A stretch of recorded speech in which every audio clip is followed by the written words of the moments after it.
Hello, today we're going to be taking a look at how to save money on online service and rental sites with VPN, be it airline tickets, hotels, or even car rentals, all with virtual private networking. The way this works is because when you're naturally browsing, let's say in this case, I'm on my Japanese IP right now. This is my native IP since I'm in Japan. When I go to travel sites, I'll notice fluctuations at times when I'm buying a ticket, car rental, whatever it may be, and I'm sure a lot of people have experienced this. The reason being because these sites use things like your cookies and your information, your IP address that they gather to know that if you're constantly visiting a site or constantly refreshing or looking for a certain ticket, that since that ticket is in demand for you specifically, that the price can be fluctuated. It can be raised. You know, if you're checking it constantly day over day, they know they can increase it $10, $20 or whatever it may be and be sold at a different price depending on your needs and depending on your traffic or your even location. So let's say you're trying to rent a car and you're trying to get it in one place. It may be cheaper if you were in another location. Now, this same tactic that the sites use can be used against them with VPN in a sense that if you're browsing from another location, you can get it with cheaper rates in the same location. So you're renting the same exact car, picking it up in the exact same location. You're just using the a different location to purchase the initial car rental or airplane ticket. And we're going to show you how you can use this method to essentially compare price rates and see the best way to buy it and where the fluctuations occur. So in this case, today we're going to be taking a service like Europcar, Kayak, and some other services, just for example, like Skyscanner, to show some comparisons here. So for example, Europcar, right now I'm looking at an Opel Adam Mini, and you can see right here, it cost me 19,742 yen. Now this search is from Hamburg, Germany to Hamburg from the January 7th through January 10th, so 3 days. This is the search right here. You can see it knows I live in Japan as stated right there.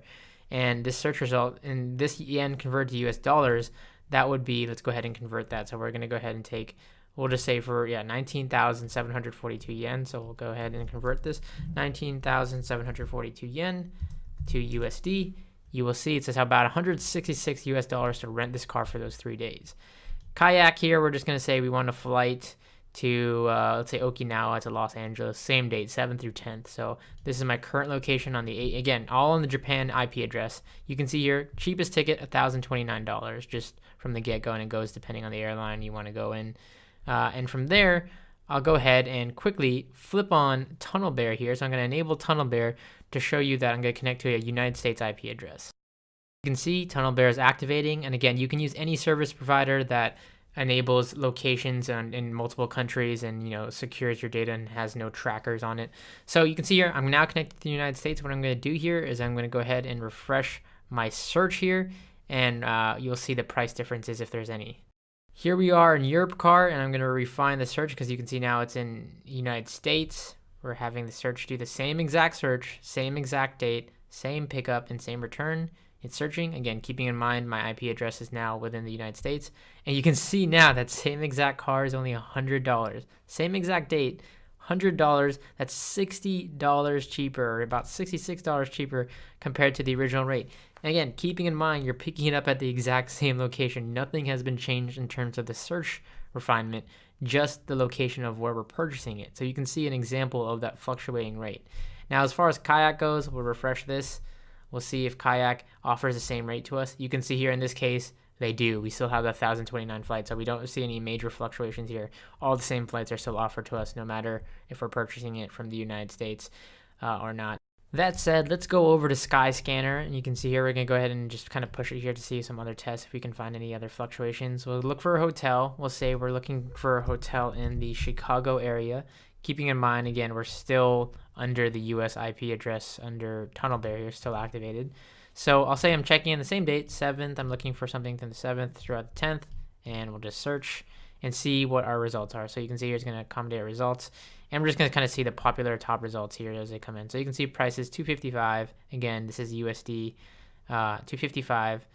And letting them populate here, still at 80%. But you can see for the most part, around 255 is our lowest at this Bridge Street. Here we have Hyatt offering at 366.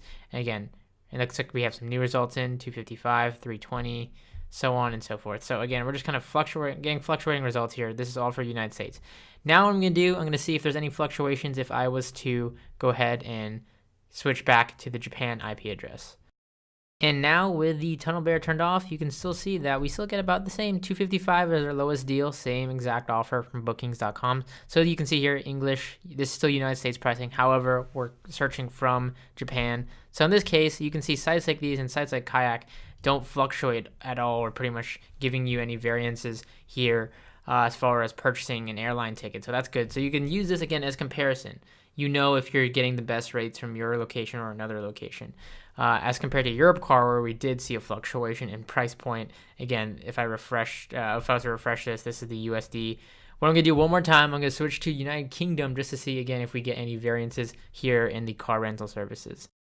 See, now we're connected to Tunnel Bear under United Kingdom, and yep, we have another variance yet again.